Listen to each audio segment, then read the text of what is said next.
Terminal Lewi Panjang, Bandung, sudah lama kehilangan denyut aman dan damainya. Siapapun yang pernah berdagang atau sekadar menumpang lewat, pasti mengenal nama Joko Gundul, preman kepala botak bermata tajam yang menguasai tiap sudut terminal. Di bawah terik matahari atau derasnya hujan, dia dan gerombolannya, Ucup Keriting, Dayat Celurit, serta Beben Kebo, selalu mondar-mandir mencari mangsa, tukang parkir, pedagang asongan, sopir angkot, bahkan ibu-ibu penjual sayur pun tak luput dari setoran paksa. Tak ada yang berani melawan. Mereka yang coba menolak setoran, biasanya berakhir dengan kepala bocor, lapak diacak-acak, atau gerobak dibakar. Bahkan suara tangisan anak-anak bukan pemandangan asing di terminal itu, mereka sering menangis saat melihat ayah atau ibunya dipukuli preman hanya karena telat bayar uang keamanan. Semua sudah seperti neraka kecil di tengah kota. Joko Gundul bukan sekadar preman biasa. Di balik tubuh kurus dan kepala botaknya, tersimpan watak buas dan keji. Dia bisa tersenyum pada anak kecil sambil menyulut rokoknya, namun di detik berikutnya bisa menghajar bapaknya anak itu dengan tongkat besi karena berani menyembunyikan uang. Joko percaya bahwa rasa takut lebih kuat daripada rasa hormat, dan dia ingin ditakuti, bukan dihormati. Gerombolannya pun bukan orang sembarangan. Ucup Keriting pernah dipenjara karena merampok angkot, Dayat Celurit terkenal bisa melukai orang tanpa rasa kasihan, dan Beben Kebo memiliki tubuh besar dan pukulan seperti palu godam.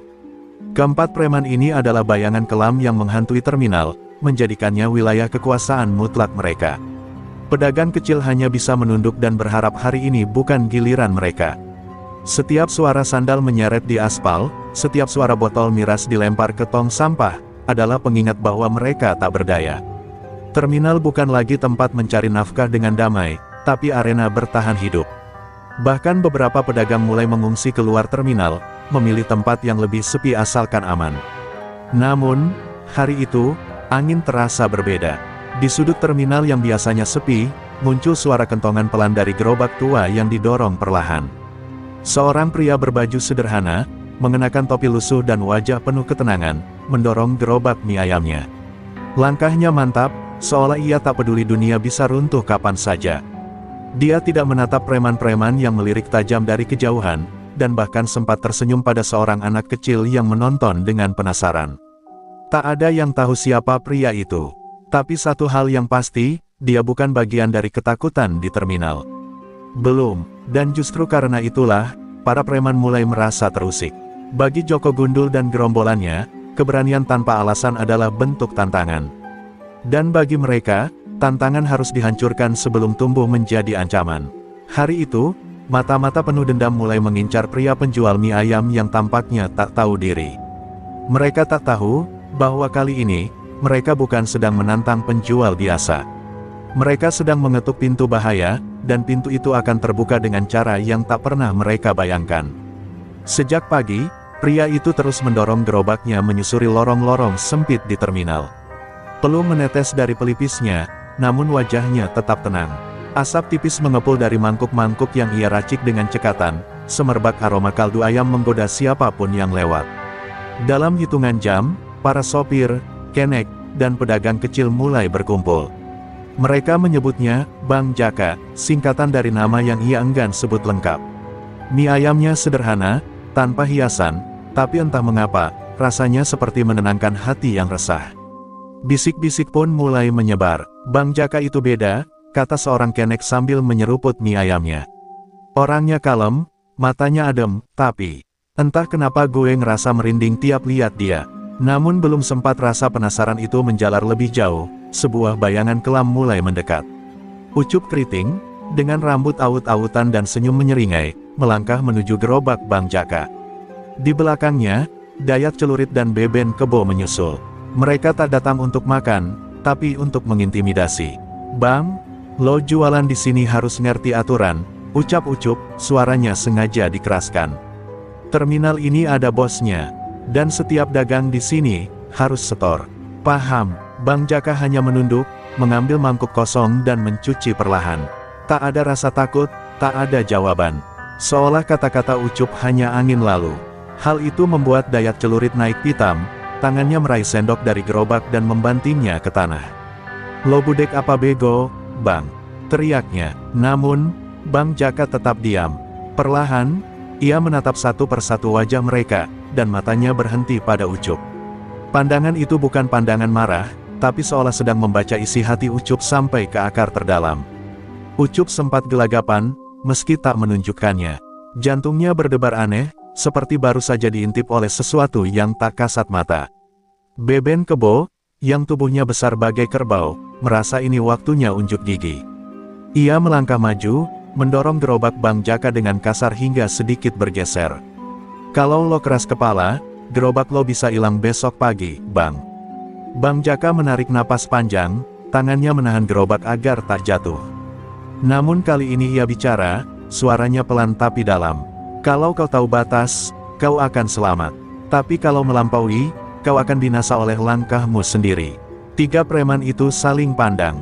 Ucup berusaha menertawakan kata-kata itu, mencoba menutupi rasa dingin yang mulai menjalari punggungnya. Wah, ini tukang mie ayam apa dukun ya?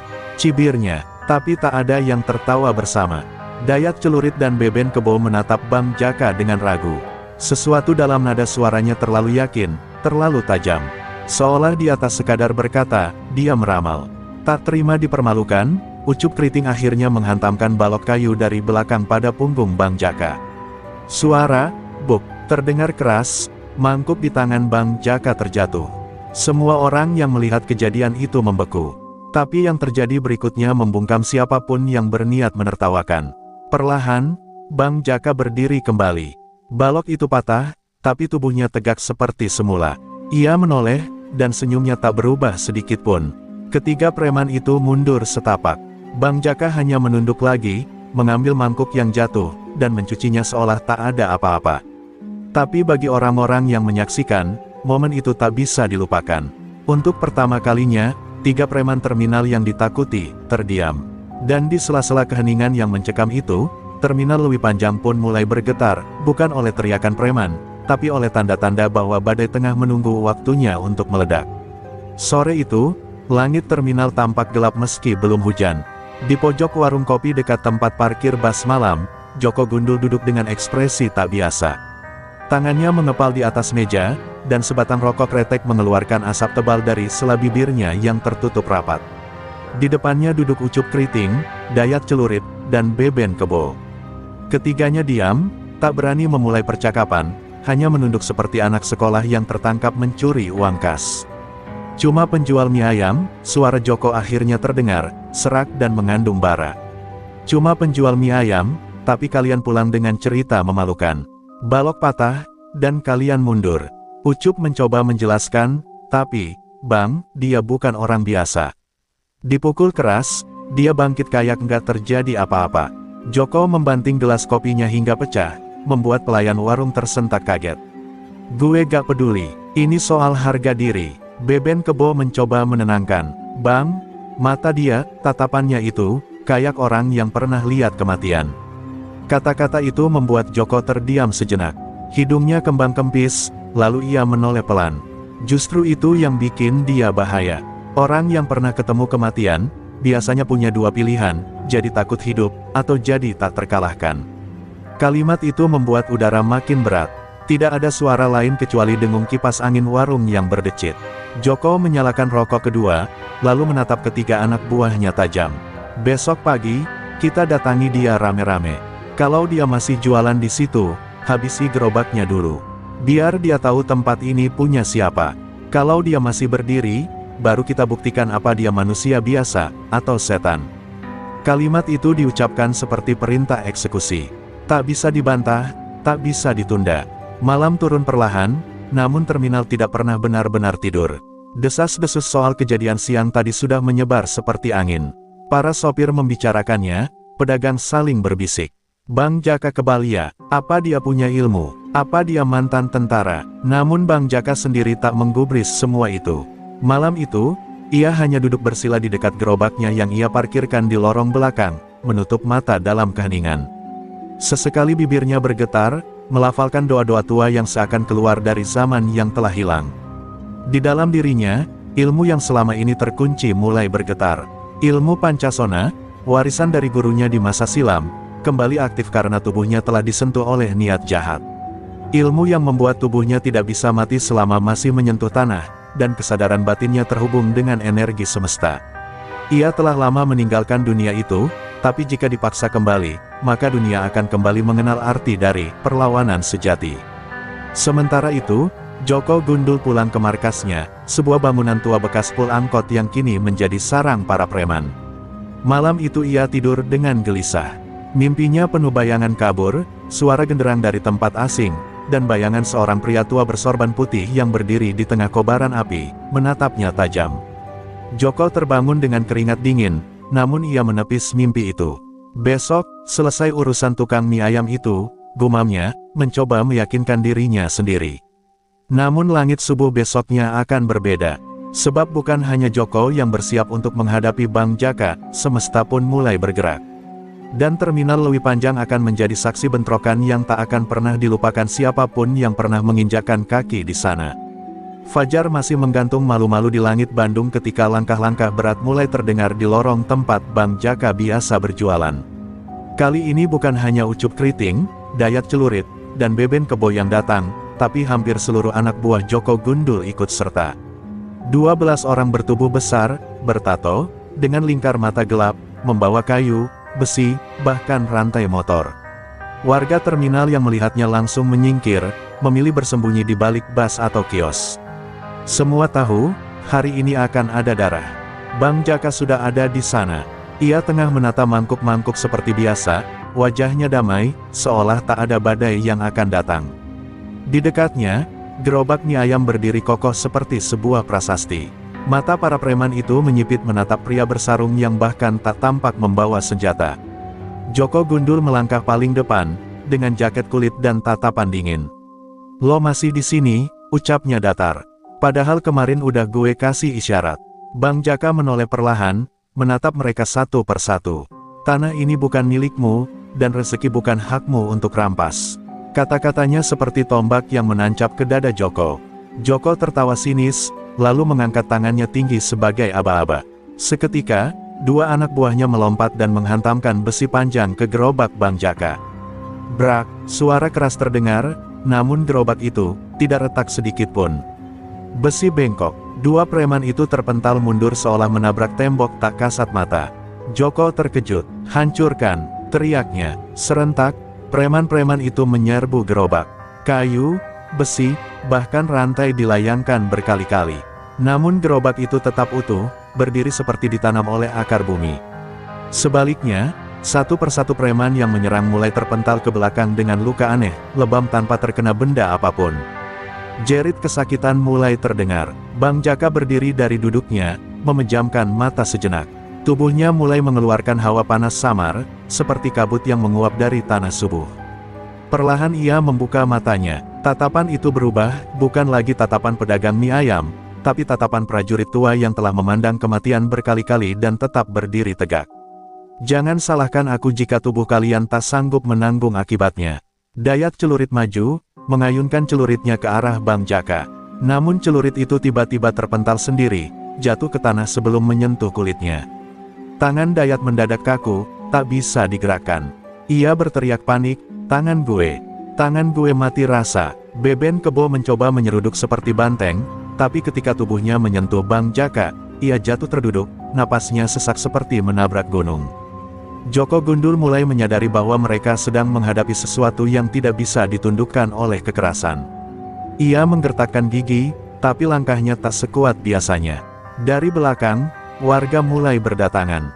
Sopir, pedagang, dan kernet berdiri menyaksikan semua ini dengan mata membelalak. Mereka mulai paham bahwa Bang Jaka bukan sekadar penjual mie ayam. Ia adalah misteri, penjaga, mungkin bahkan utusan dari masa yang tak dikenal. Dan di tengah semua kekacauan itu, gerobak mie ayam itu tetap berdiri kokoh. Mangkuk-mangkuknya tetap utuh, kaldu ayam masih mengepul, seolah menyindir semua kekerasan yang telah terjadi di sekitarnya.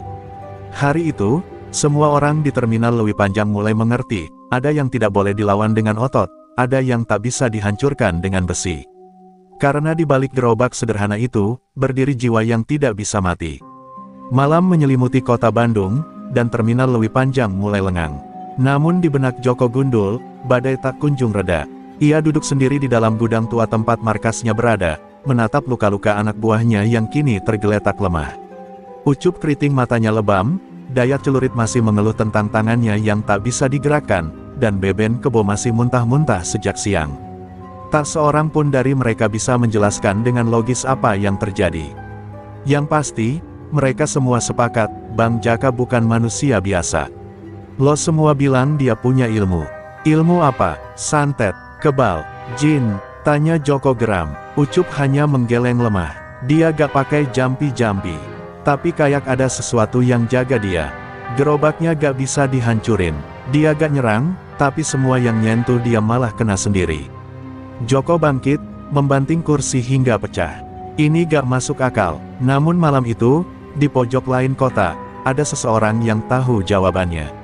Seorang lelaki tua berpakaian lusuh dan mengenakan peci abu-abu, berjalan pelan menyusuri gang kecil menuju terminal. Namanya Mbah Karyo. Dulu, ia dikenal sebagai guru silat dan pemilik padepokan di Garut Selatan. Kini ia hanya menjadi penjual jamu keliling, tapi siapapun yang paham dunia ilmu dalam, tahu siapa Mbah Karyo sebenarnya. Mbah Karyo tiba di terminal dan duduk tak jauh dari gerobak Bang Jaka yang kini sudah ditutup terpal. Ia menatap gerobak itu dengan sorot mata dalam, lalu tersenyum kecil. Jadi kau masih menyimpan ilmu itu? Murid nakal, gumamnya. Tak lama, Bang Jaka muncul dari balik bayangan, masih mengenakan sarung dan kaos oblong. Ketika melihat sosok Mbah Karyo, tubuhnya tertegun, lalu ia menunduk penuh hormat. Guru, Mbah Karyo tertawa pelan, ilmu Pancasona yang kuturunkan dulu bukan untuk kekerasan. Tapi kau menyimpannya dengan baik, Jaka. Bang Jaka duduk di sebelah gurunya, menunduk. Saya sudah pensiun dari dunia itu, Mbah. Tapi dunia tampaknya belum selesai menguji saya. Mbah Karyo menatap langit, lalu berkata lirih, Joko Gundul itu bukan preman biasa. Ayahnya dulu pendekar hitam dari timur. Ada darah pemberontak dalam dirinya. Kalau dia sudah jatuh ke dalam dendam, kau harus bersiap menghadapi murka yang tak mengenal ampun. Bang Jaka terdiam. Dalam dadanya, kenangan masa lalu mulai muncul, tentang saat ia muda dan menjadi pewaris ilmu Pancasona di bawah bimbingan Mbah Karyo. Ilmu yang tak hanya membuat tubuh kebal, tapi juga menyatu dengan tanah dan energi kehidupan. Ilmu itu membuatnya bisa bangkit selama tubuhnya masih menyentuh bumi. Tapi Jaka tak pernah gunakan untuk bertarung, hanya untuk melindungi yang lemah dan menjaga keseimbangan. Namun kini, semuanya terancam pecah. Di tempat lain, Joko Gundul tak bisa tidur. Di balik amarahnya, rasa takut mulai tumbuh. Ia tahu dirinya telah menyentuh sesuatu yang tidak seharusnya disentuh. Tapi egonya tak mau tunduk. Kalau dia pakai ilmu, gue juga bisa cari guru. Gue bakal dapetin kekuatan buat ngelawan dia, gumam Joko penuh tekad. Ia mengambil jaketnya dan pergi meninggalkan markas. Malam itu juga, menuju tempat yang kelam dan penuh rahasia, lereng Gunung Rakutak, tempat ia percaya bisa menemukan orang yang mampu menyaingi ilmu Pancasona. Apa yang tidak Joko sadari, adalah bahwa jalannya kini tak lagi menyusuri dunia biasa. Ia telah melangkah masuk ke medan pertempuran yang ditentukan bukan oleh kekuatan, tapi oleh hati dan kemurnian jiwa.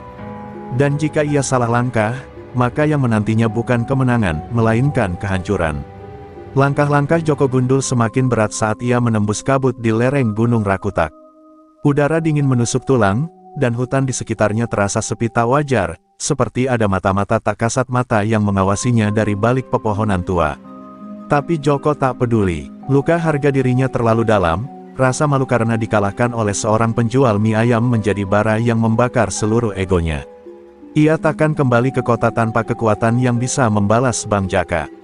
Dalam keheningan itu, terdengar suara serak dari balik pepohonan, apa yang kau cari, anak manusia? Joko menoleh cepat, di hadapannya berdiri sosok kurus berambut gimbal panjang, kulitnya pucat kehijauan, matanya kuning terang. Ia dikenal dalam mitos sebagai Ki Surya Lelembut, seorang pertapa yang memilih jalan ilmu hitam dan telah memutus diri dari dunia manusia. Konon, siapapun yang memohon padanya akan mendapat kekuatan, tapi harus membayar harga yang sangat mahal. Aku ingin kekuatan, ilmu apapun, asal bisa menghancurkan satu orang, ucap Joko lantang. Ki Surya tertawa pelan, seperti angin mati bergesek daun kering. Kau tahu kau sedang masuk ke dunia yang tak mengenal ampun, anak muda. Joko mengangguk, aku siap, aku tak mau dihina, ditertawakan. Aku ingin jadi penguasa terminal dan kota ini. Ki Surya mendekat, jarinya kurus seperti ranting mati. Kalau begitu, kau harus menukar darahmu, dan sebagian jiwamu. Tanpa ragu, Joko menggenggam belati yang diberikan Ki Surya dan menggoreskan tangannya sendiri. Darahnya menetes ke tanah yang kemudian bergetar pelan. Dari dalam tanah, muncul kabut hitam yang langsung menyelimuti tubuh Joko. Ia merintih pelan, tubuhnya seperti dibakar dari dalam. Namun tak berteriak, ia tahu, ini harga dari kekuatan. Dalam kabut itu, bayangan aneh mulai merasukinya, suara-suara asing berbisik di telinganya, ajaran-ajaran kelam ditanamkan langsung ke dalam pikirannya. Saat kabut menghilang, Joko Gundul sudah berubah. Matanya tampak lebih dalam dan dingin, urat-urat di tangannya menonjol kehijauan, dan hawa tubuhnya membawa tekanan yang membuat burung-burung di sekitar hutan terbang panik. Ki Surya menatapnya puas. Sekarang kau memiliki ilmu Bayu Lelono, ilmu hitam warisan Raja Siluman. Tubuhmu bisa bergerak secepat angin, tulangmu mengeras seperti baja, dan kau bisa mencuri kekuatan lawan saat bersentuhan dengannya. Tapi ingat, kau takkan bisa kembali jadi manusia seutuhnya. Joko hanya tersenyum miring. Tak ada yang peduli pada jiwaku. Yang aku mau hanyalah membalas Bang Jaka, dan menjatuhkan dia di depan semua orang. Ia melangkah turun dari gunung itu, membawa serta kebengisan yang baru. Di balik tubuh manusia, kini bersemayam kekuatan gelap yang tak lagi mengenal belas kasihan. Hutan di lereng Rakuta kembali sunyi, tapi tanahnya terasa panas, seolah baru saja menerima darah dari anak muda yang menjual jiwanya demi dendam. Sementara itu, di terminal, Bang Jaka merasakan sesuatu yang aneh. Ia sedang merebus mie ketika tiba-tiba mangkuk-mangkuk di gerobaknya bergemerincing sendiri. Angin berhembus dari arah yang tak biasa. Bang Jaka menoleh ke langit, yang mendadak gelap meski belum senja. Ia tahu, sesuatu telah bangkit. Dan untuk pertama kalinya, wajah tenangnya menegang. Kau benar, Mbah, bisiknya. Dia memilih jalan kelam. Di kejauhan, terdengar gemuruh. Bukan dari kendaraan, tapi dari kekuatan yang mulai mendekat. Kota Bandung sebentar lagi akan menjadi saksi pertarungan yang bukan hanya tentang dendam, tapi tentang dua jalan hidup, yang menjaga, dan yang menghancurkan. Mentari pagi menyinari terminal Lewi Panjang, tapi hawa dingin tak wajar menyelimuti suasana. Para sopir dan pedagang tampak gelisah, seperti ada bayangan hitam menggantung di udara. Beberapa burung yang biasa berterbangan di atap terminal mendadak menghilang.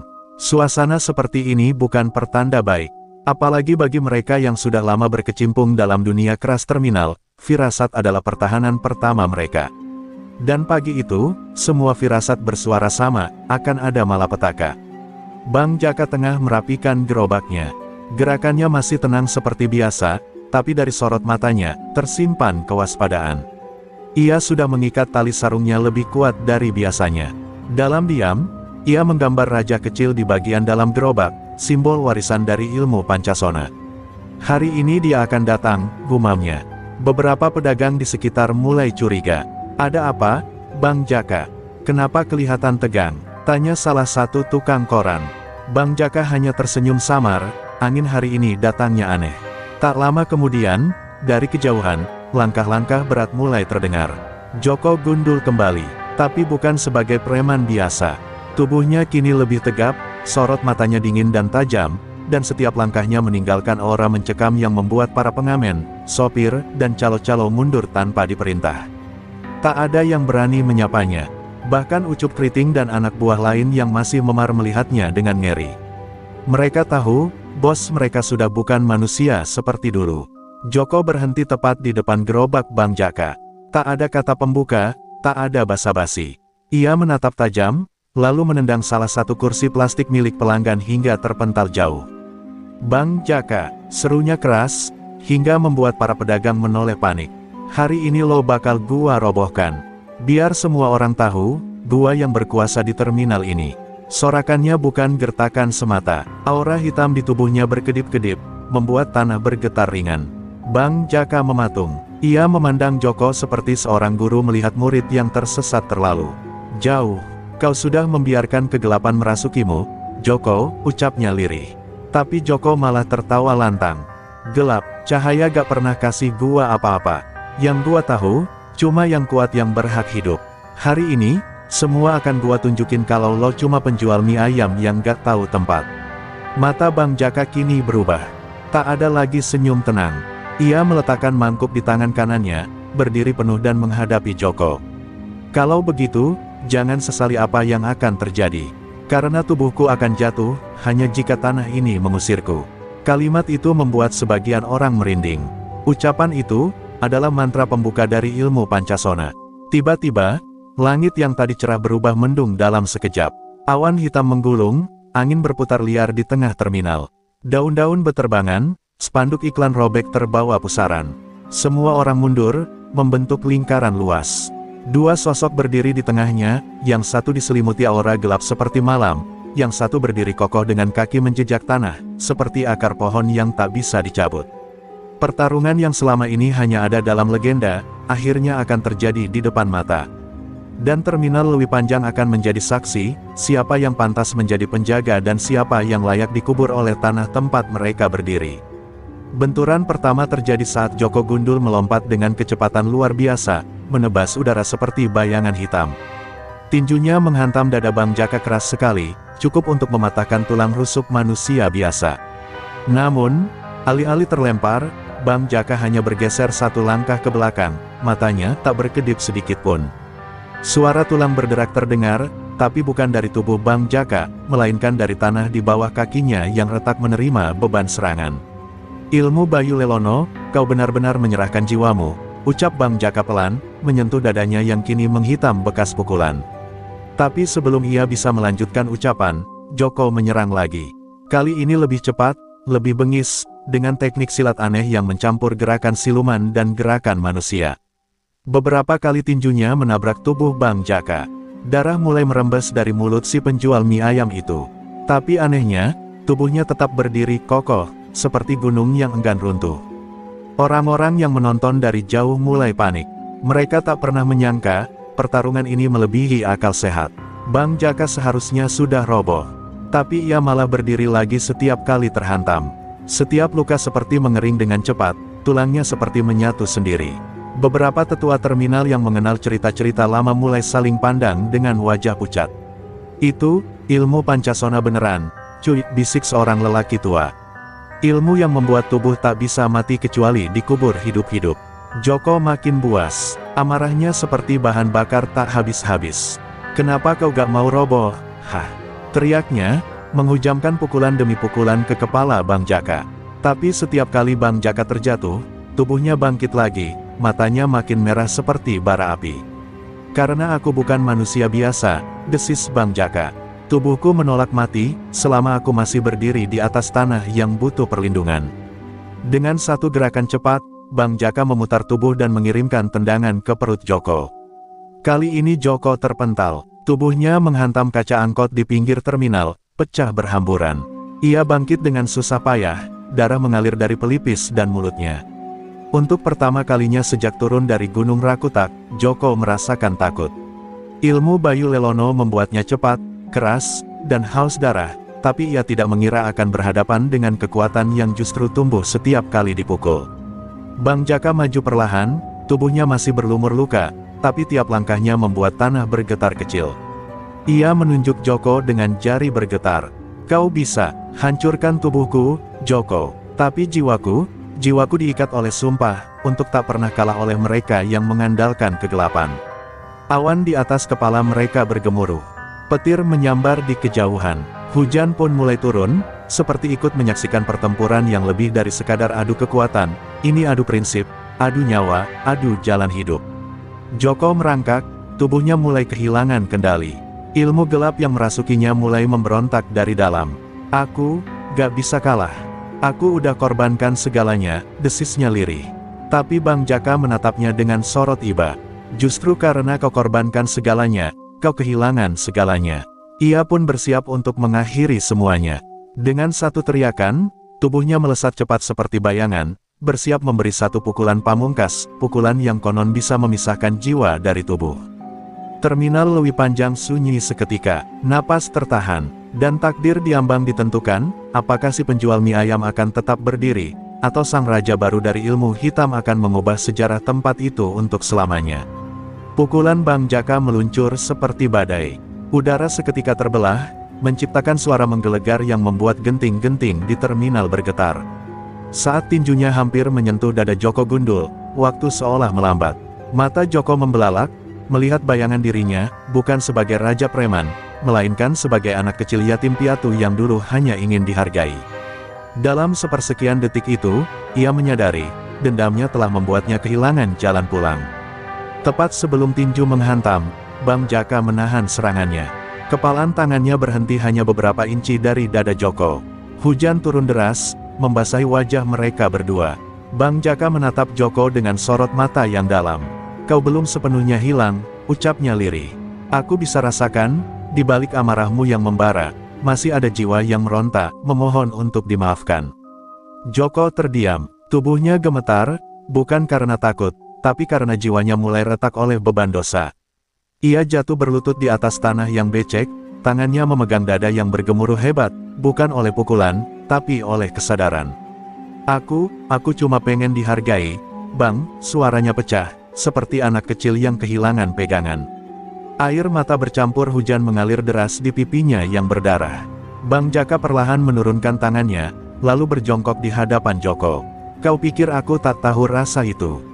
katanya lirih. "Aku pun dulu pernah hidup di jalanan, pernah hampir kehilangan arah. Tapi ketika seseorang memegang tanganku dan menunjukkan jalan cahaya, aku sadar, kekuatan bukan untuk menindas. Kekuatan adalah untuk melindungi." Kerumunan di terminal mulai mendekat perlahan. Tidak ada sorakan, tidak ada cemoohan. Hanya keheningan penuh makna. Semua orang menyaksikan detik-detik seorang raja preman luluh, bukan oleh kekerasan, tapi oleh ketulusan yang tak tergoyahkan. Di sudut terminal, Ucup Keriting menunduk, tak kuasa menahan air mata. Preman-preman lain perlahan menurunkan senjata tajam yang mereka sembunyikan. Mereka tahu, era kekuasaan Joko Gundul telah runtuh. Bang Jaka meraih bahu Joko, mengangkatnya perlahan. "Kalau kau masih mau kembali, aku bisa tuntun jalannya. Tapi ini bukan jalan yang mudah. Kau harus menebus semuanya." Joko mengangguk pelan, tubuhnya masih gemetar. "Aku rela, asal aku gak jadi setan lagi," gumamnya lirih, seperti seorang anak yang baru saja terbangun dari mimpi buruk panjang. Hujan masih turun deras, tapi kini terasa seperti berkah. Seorang pedagang mie ayam dan seorang mantan raja preman berdiri berdampingan di tengah terminal, disaksikan langit, tanah, dan manusia yang menjadi saksi. Hari itu, kekuatan Pancasona tidak membunuh musuhnya, tapi menyelamatkan satu jiwa dari kegelapan. Dan itu adalah kemenangan sejati. Namun, jauh di balik reruntuhan gudang tua di ujung terminal, sepasang mata mengintai dengan penuh amarah. Seseorang yang pernah menjadi guru dari ilmu Bayu Lelono, tidak akan tinggal diam. Pertarungan baru, perlahan mulai disiapkan. Malam kembali turun ke terminal Lewi Panjang, membawa angin dingin yang menusuk kulit dan kesunyian yang ganjil. Sejak pertarungan hebat itu, terminal seakan berubah. Preman-preman tak lagi berkeliaran seenaknya. Joko Gundul kini lebih sering duduk di warung kecil milik Bang Jaka, membantu melayani pelanggan sambil diam-diam menyeka luka batin yang belum sembuh sepenuhnya. Tapi di balik ketenangan itu, ada awan kelam yang perlahan menggumpal, membawa bayangan dari masa lalu yang belum selesai. Di puncak Gunung Rakutak yang angker, sebuah suara berat menggema dalam gelap. "Joko, kau gagal." Sosok berjubah hitam duduk bersila di tengah lingkaran api biru. Matanya merah menyala, menatap boneka jerami yang terbakar. Ia adalah Ki Reksapati, guru besar ilmu Bayu Lelono, yang selama ini bersembunyi di balik bayang-bayang. Ia tak pernah mengizinkan muridnya kalah. "Kalau muridku bisa dirobohkan oleh tukang mie ayam," gumamnya penuh murka, "berarti waktunya aku turun gunung dan menebus harga diri." Sementara itu, Bang Jaka seperti bisa merasakan hawa tak biasa.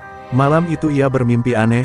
Ia melihat sebuah gerbang tua di puncak gunung, darah mengalir dari celah-celah tanah, dan suara nyanyian kuno bergema memanggil nama-nama lama. Ia terbangun dengan keringat dingin membasahi tubuhnya. "Akan ada yang datang," bisiknya lirih. Matanya menatap langit-langit warung yang bergoyang pelan diterpa angin malam. Dan kali ini, bukan sekadar preman.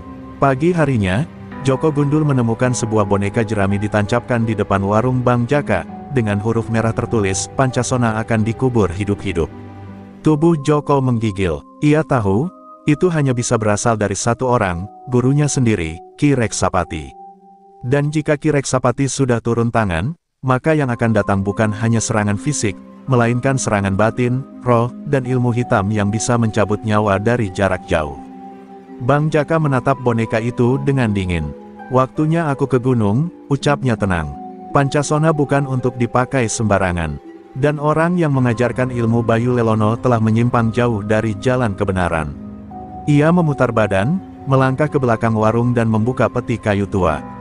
Di dalamnya ada baju hitam usang, kain ikat kepala dari ayahnya yang dulu juga pemegang ilmu Pancasona, dan sehelai keris pendek yang konon hanya bisa digunakan bila hati benar-benar siap bertarung sampai mati. Joko memandang Bang Jaka dengan wajah cemas. "Bang, itu Ki Reksapati bukan orang sembarangan. Bahkan waktu aku masih jadi muridnya, dia udah bisa bikin mayat bangkit dengan mantra." Bang Jaka menepuk bahu Joko perlahan. "Justru karena itu aku harus pergi. Kalau dibiarkan, dia akan mengutuk lebih banyak orang. Ini bukan cuma urusan dendam, ini urusan menjaga warisan yang seharusnya suci." Terminal kembali sunyi saat Bang Jaka meninggalkan warungnya. Dengan langkah mantap dan wajah tanpa keraguan, ia menuju arah timur, ke jalur pendakian Gunung Rakutak. Jalan setapak yang dipenuhi kabut menantinya. Di balik pohon-pohon tua dan batu berlumut, sosok Ki Reksapati tengah menunggu, dengan mantra, kutukan, dan amarah yang membusuk sejak puluhan tahun. Pertarungan sejati belum dimulai, dan ketika dua kekuatan kuno bertemu di atas tanah yang keramat, langit pun bisa pecah, dan jiwa-jiwa akan menjadi taruhan. Kabut tebal menyelimuti jalur pendakian Gunung Rakutak. Setiap langkah Bang Jaka terasa berat, bukan karena fisik, tapi karena hawa gaib yang menggantung di udara. Burung-burung tidak terdengar, dan pohon-pohon tua seperti menatapnya dengan diam. Di dalam dada, ilmu Pancasona bergetar, seperti menyadari bahwa tanah yang ia injak bukan tanah biasa. Inilah tempat di mana para pemilik ilmu tertua pernah bersumpah setia, atau mati dengan dendam yang tak selesai. Di balik rimbunan bambu, tampak sebuah gerbang batu besar, tertutup lumut dan ukiran aksara kuno yang sebagian telah pudar. Bang Jaka berhenti di depan gerbang itu. Ia memejamkan mata, merapal doa leluhur, lalu menundukkan kepala. "Aku bukan datang untuk menantang. Aku datang untuk menegakkan kembali kehormatan ilmu," ucapnya pelan. Tanah di sekitar kakinya berguncang pelan, dan gerbang itu berderit terbuka, seolah menerima tamu yang telah ditunggu sejak lama. Di dalamnya, sebuah pelataran batu melingkar dengan api biru menyala dari celah-celah tanah. Di tengahnya, berdiri Ki Reksapati dengan jubah hitam yang mengepul seperti asap neraka. Rambutnya panjang, matanya merah seperti bara. Akhirnya, si pewaris Pancasona datang juga, ujarnya dingin. "Aku menunggu, Jaka, tapi tak kusangka, kau malah melunak dan menasihati muridku seperti Ustaz Warung." Bang Jaka melangkah maju dengan tenang, meski tubuhnya dililit aura kematian. "Ilmu bukan untuk membuat orang tunduk karena takut. Kalau kau ajarkan Bayu Lelono hanya untuk mengutuk dan membunuh, maka aku harus menghentikanmu," ujarnya tajam. Ki Reksapati tertawa, tawa yang membuat langit mendung dan dedaunan gugur tanpa angin. "Kau pikir ilmu bisa hidup tanpa rasa takut? Hanya dengan takut, manusia bisa patuh." Tiba-tiba, tanah pecah di samping Bang Jaka, dan tangan-tangan kaku muncul dari dalam tanah, menariknya. Mayat-mayat hidup, hasil kutukan Reksapati, mulai bermunculan. Mata mereka kosong, tubuh busuk, tapi gerakannya cepat. Bang Jaka melompat mundur, menarik napas panjang, lalu menghentakkan kaki. Cahaya putih keluar dari tubuhnya, dan dengan satu gerakan tangan, energi Pancasona membakar makhluk-makhluk itu menjadi debu. Ki Reksapati mendesis, "Kau telah menyatu dengan ilmu itu, tapi kau masih bodoh. Pancasona sejati adalah saat kau bisa hidup meski tanpa tubuh, berbicara meski tanpa suara, dan membunuh hanya dengan niat." Ia mengangkat tangannya, dan dari belakang, muncul sesosok makhluk tinggi besar, wajahnya ditutupi topeng kayu, tubuhnya diselimuti kain kafan.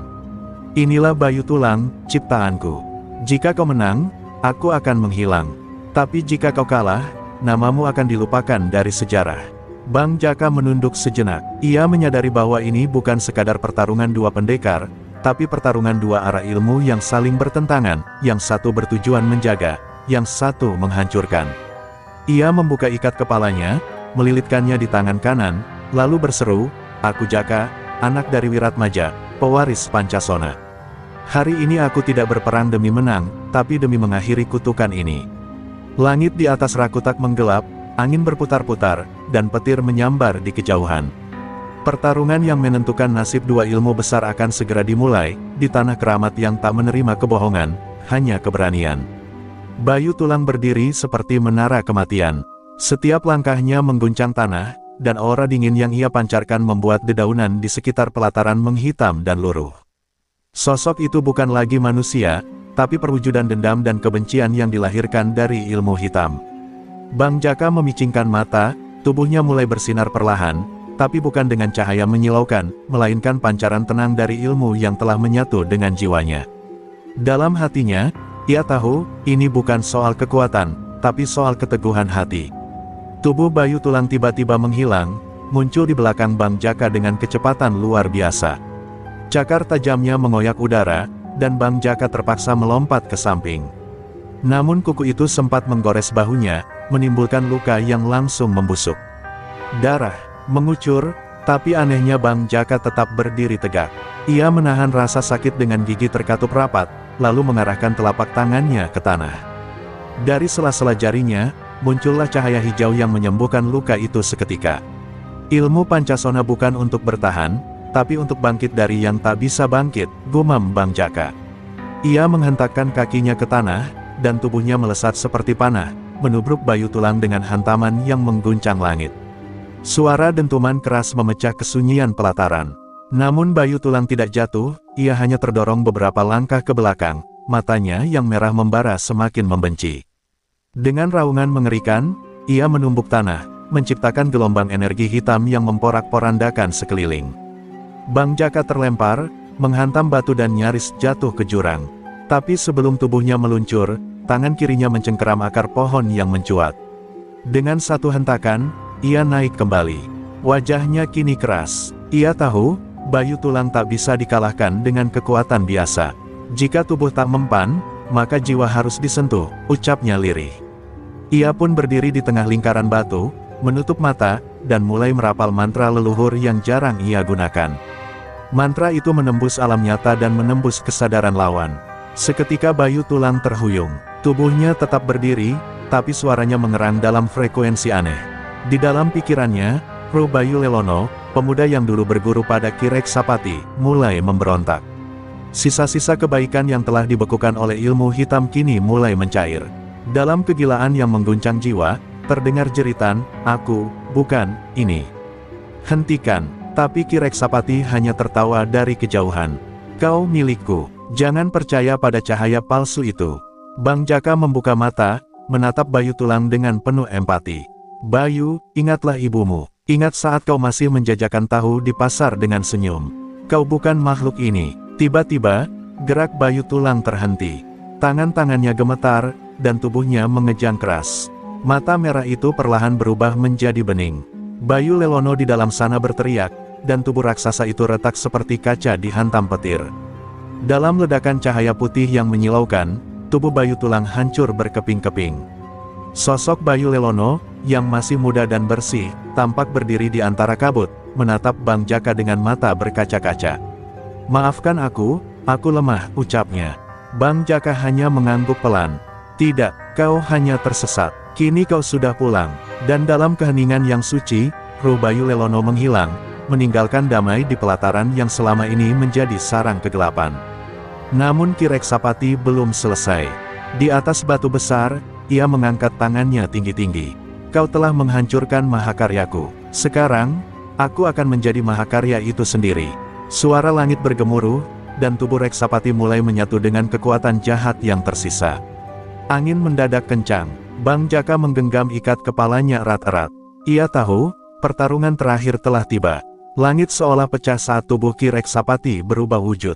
Rambutnya menjulur seperti akar beracun, kulitnya menghitam, dan dari punggungnya muncul sayap seperti kelelawar yang terbakar.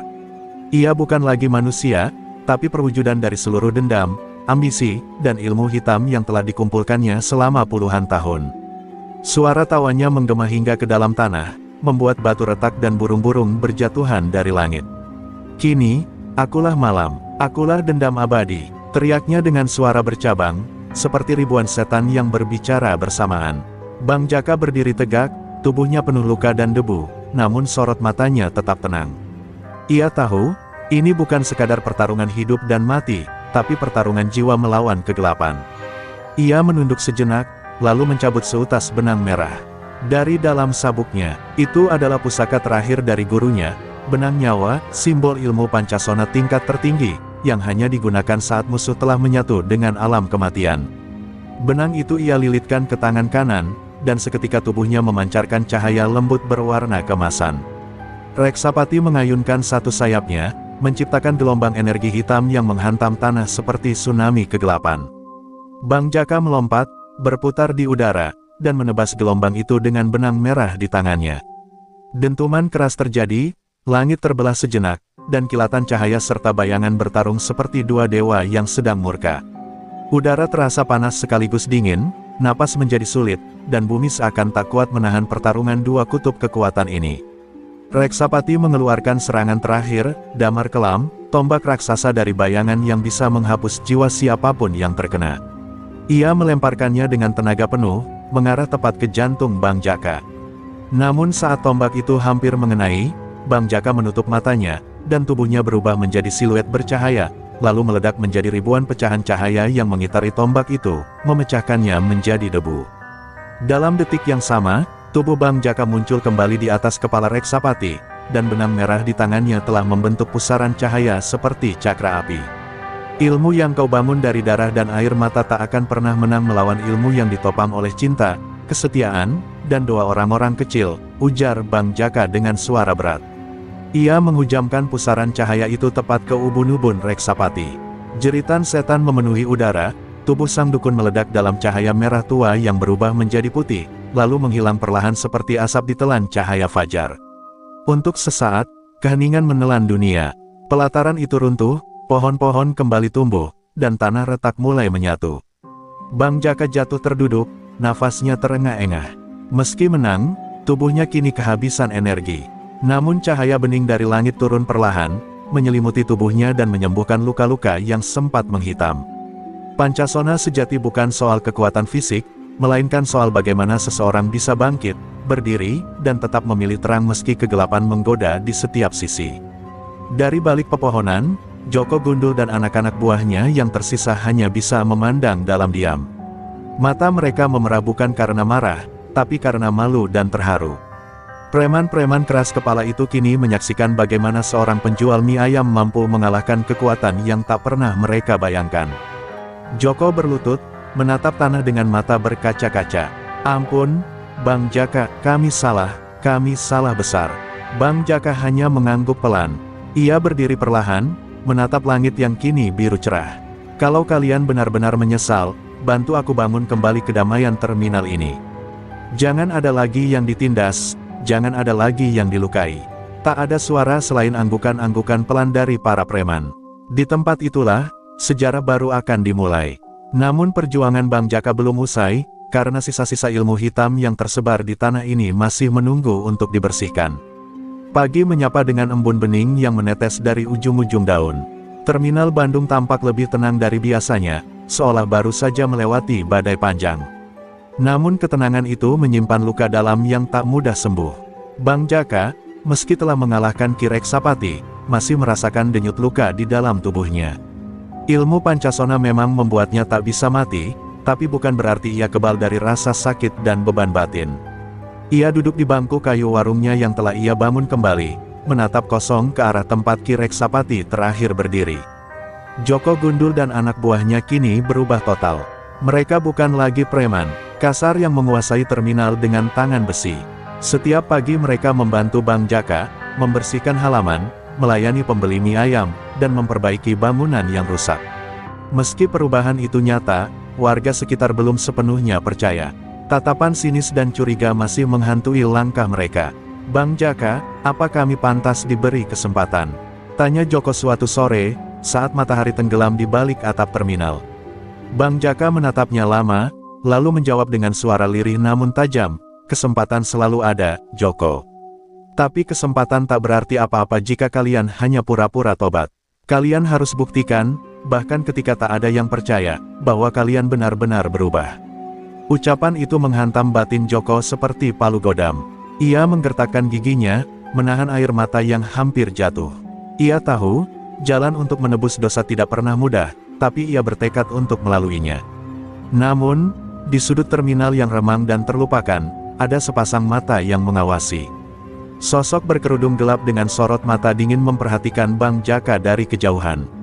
Ia adalah murid terakhir Ki Reksapati, seorang wanita yang dikenal dengan nama Nini Lodra, pewaris ilmu pemanggil jiwa-jiwa sesat yang telah dibekukan oleh gurunya.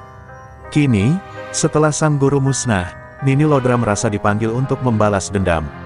Kematian guruku takkan sia-sia, kau akan tahu rasanya kehilangan, Bang Jaka, bisiknya lirih, sambil menancapkan boneka jerami ke tanah. Malam itu, Bang Jaka kembali bermimpi. Tapi kali ini, bukan mimpinya yang biasa. Ia terbangun dalam tubuhnya sendiri, namun seluruh ruangan dipenuhi kabut tebal dan bayangan tubuh-tubuh yang menggeliat seperti ular. Di tengah ruangan, terlihat sosok perempuan berwajah rusak, matanya hitam legam dan tubuhnya seperti digerogoti waktu. Kau pikir kemenanganmu abadi, katanya dalam suara parau yang menggema. Bang Jaka mencoba membaca doa, namun kabut menelan semua kata. Ia tersentak bangun dengan peluh dingin membasahi punggungnya. Keesokan harinya, ayam-ayam di sekitar terminal mati mendadak. Warung-warung tutup karena pemiliknya sakit mendadak, dan angin aneh berhembus dari arah utara. Warga mulai berbisik, menghubungkan semua kejadian itu dengan kejadian mistis yang dulu pernah merundung terminal. Bang Jaka tahu, ini bukan kebetulan. Ada sesuatu yang lebih gelap, lebih berbahaya dari Reksapati, dan itu sedang merayap masuk ke dunia. Pertarungan belum selesai, gumamnya pelan, menatap langit yang mendadak diselimuti awan kelabu. Kali ini, bukan hanya aku yang harus kuat. Kalian semua harus ikut berdiri, ucapnya pada Joko dan anak-anak terminal yang kini mulai mengerti, bahwa menjadi manusia bukan hanya soal bertobat, tapi juga soal berani menghadapi konsekuensi dari dosa-dosa lama. Terminal yang semula ingin bangkit kembali, kini diambang teror baru. Dan bayangan masa lalu mulai bangkit dari kuburnya. Malam di terminal Bandung kini tak lagi tenang. Kabut tipis turun tanpa alasan, menutupi tiap sudut gang dan lorong-lorong kecil. Udara menjadi dingin dan menusuk, meski seharusnya musim kemarau. Orang-orang mulai berani membicarakan satu nama yang menggetarkan, Nini Lodra. Dulu dia dikenal sebagai perempuan pintar yang tersesat dalam ilmu kelam. Ia menghilang bersama gurunya, Ki Reksapati, bertahun-tahun lalu. Kini, kabar kepulangannya menyebar seperti racun, pelan tapi mematikan. Bang Jaka berdiri di tengah lapak mie ayamnya yang kini sepi. Ia tak butuh tanda-tanda gaib untuk tahu, bahwa yang datang bukan sembarang orang. Ia bisa merasakannya dalam tulangnya, dalam setiap detak jantung yang tiba-tiba tak beraturan. Ini bukan serangan biasa, bisiknya. Ia menatap api kecil di dapur, lalu mencelupkan jari ke dalam air garam. Tangannya bergetar, ilmu pemanggil arwah, ilmu hitam yang tak mengenal batas antara hidup dan mati. Joko Gundul datang tergopoh-gopoh, wajahnya pucat. Bang Tono, dia kerasukan. Tadi pagi dia cuma duduk, terus teriak-teriak pakai suara cewek, Bang. Warga ngeri, mereka usir dia keluar dari terminal. Bang Jaka mengepalkan tangannya. Ini bukan hanya tentang dendam, ini adalah teror yang mengakar ke dalam. Nini Lodra mau main kotor, gumamnya lirih, menatap langit yang kini seolah tak pernah terang. Saat malam benar-benar jatuh, suara gamelan tua bergema dari ujung lorong. Terdengar lirih, namun menggema sampai ke dada. Anak-anak menangis tanpa sebab, orang tua mengunci pintu rapat-rapat, dan binatang peliharaan menggonggong liar ke arah bayangan. Di ujung jalan, sosok berjubah hitam berdiri diam. Nini Lodra muncul, membawa boneka jerami, rambut gimbal panjang yang menjuntai hingga ke tanah, dan sorot mata penuh dendam. Bang Jaka berdiri di tengah jalan terminal, tak sedikit pun mundur. Kalau kau pikir aku takut, kau salah besar, Nini, katanya tegas. Nini Lodra tersenyum miring, menyayatkan kuku hitamnya ke udara. Bukan takut yang kuinginkan darimu, Jaka. Tapi rasa kehilangan, seperti aku kehilangan guruku. Seketika, tanah bergetar. Dari balik bayang-bayang, muncul 3 makhluk berwujud manusia namun bermata kosong. Mereka adalah saksi bisu, roh-roh gentayangan yang terikat pada ilmu pemanggil jiwa sesat. Pertarungan tak terhindarkan. Joko dan anak-anak terminal mencoba membantu, tapi makhluk-makhluk itu tak bisa disentuh. Mereka menembus tubuh manusia, membekukan darah, mengendapkan rasa takut ke dalam jiwa. Bang Jaka bertarung sendirian. Ia mengaktifkan ilmu Pancasona, tubuhnya membara dengan energi dalam.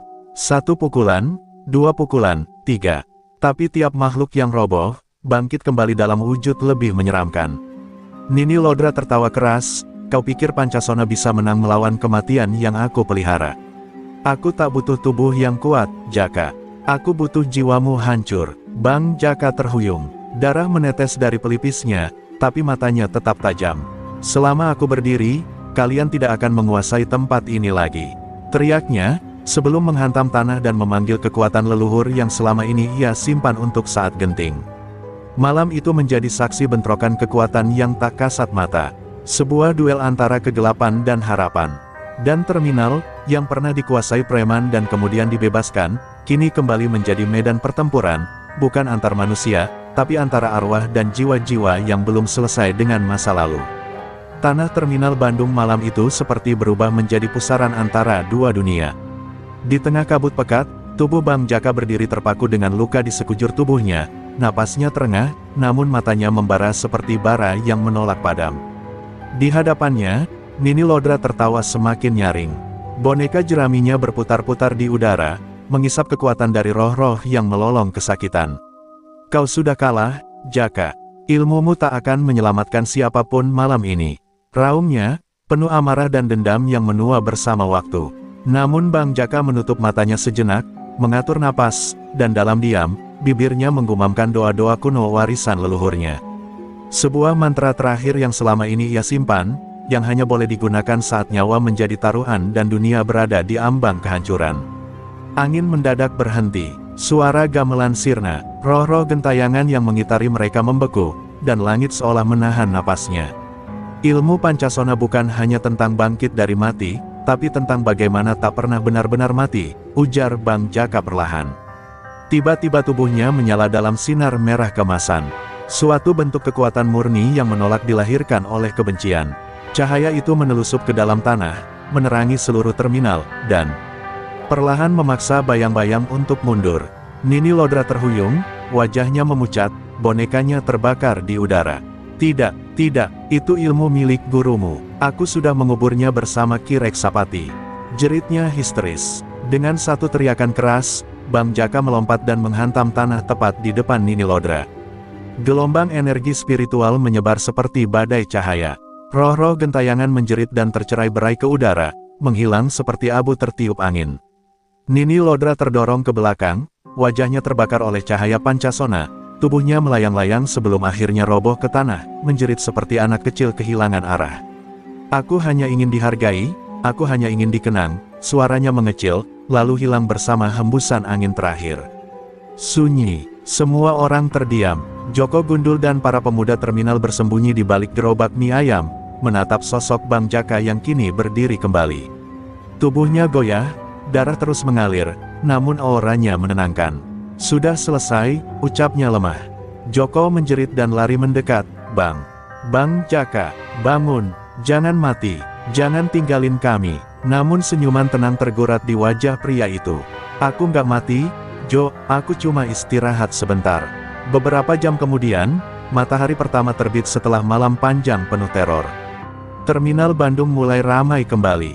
Warga berdatangan, dan kabar tentang preman terminal yang diselamatkan penjual mie ayam sakti mulai beredar luas.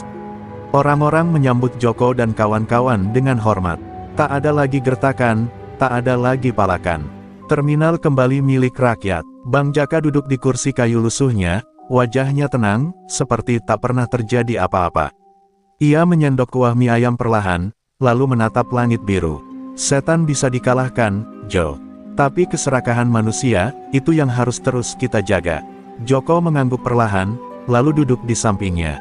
Mereka tak butuh panggung, tak butuh sorakan. Cukup satu hal, bahwa kebaikan masih punya tempat di dunia ini.